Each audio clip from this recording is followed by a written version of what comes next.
Hello friends, welcome to my channel. আজ আমার recipe আলু পোস্ত। এটা বাঙালিদের প্রায় নিত্যদিনের রেসিপি। বন্ধুরা, আমার এই রেসিপিটা ভালো লাগলে প্লিজ লাইক ও সাবস্ক্রাইব করে দেবেন। চলুন ঝটপট শুরু করা যাক। একটা কড়াই নিয়ে নিয়েছি, কড়াইয়ে সরিষার তেল দিয়ে দিলাম। তেলটা গরম হলে একটা তেজপাতা দিয়ে দিলাম, একটা মিডিয়াম সাইজের পেঁয়াজ কেটে দিয়ে দিলাম। পেঁয়াজটা ভেজে নেব। পেঁয়াজটা যতক্ষণ ভাজা হচ্ছে এই দিকে আমি পোস্তটা বেটে নেব। পেঁয়াজটা প্রায় ভাজা হয়ে গেলে দিয়ে দেব 1.5 চামচ হলুদ গুঁড়ো, 1.5 চামচ লঙ্কা গুঁড়ো দিয়ে মশলাটা পেঁয়াজের সাথে ভালো করে কষিয়ে নেব। মশলাটা কষানো হয়ে গেলে দিয়ে দেব পোস্ত বাটা।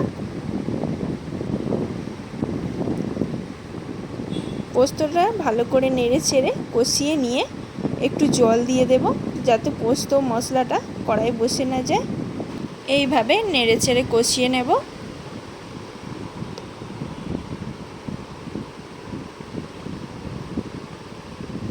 মশলা থেকে তেল ছেড়ে এলে দিয়ে দেব কেটে রাখা আলুগুলো।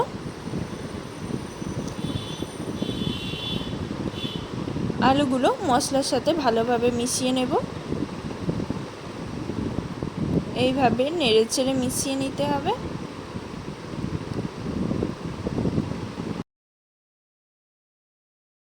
এবার আলুর ওপরে দিয়ে দেব পরিমাণ মতো নুন, দিয়ে সব আবার মিশিয়ে নেব। এইভাবে নেড়ে চেড়ে গ্যাসটা লো ফ্লেম করে একটা ঢাকা চাপা দিয়ে 5 মিনিট রেখে দিতে হবে। 5 মিনিট হয়ে গেলে ঢাকাটা খুলে আবার নেড়ে চেড়ে নেব। আবার একটু নেড়ে আবার ঢাকা চাপা দিয়ে 5 মিনিটের মতো রেখে দেব। আলুটা প্রায় হাফ সেদ্ধ হয়ে গেলে দিয়ে দেব জল। জল দিয়ে এইভাবে নেড়ে চেড়ে নেব। গ্যাসটা হাই ফ্লেমে রেখে একটু ফুটিয়ে নিতে হবে। একটু ফুটে গেলে গ্যাসটাকে লো ফ্লেম করে আবারও সেদ্ধ হতে দিতে হবে। এইভাবে নেড়ে চেড়ে 5 মিনিট ফুটিয়ে নিলেই তৈরি আমাদের আলু পোস্ত। বন্ধুরা, ভিডিওটা ভালো লাগলে প্লিজ লাইক ও সাবস্ক্রাইব করে দেবেন।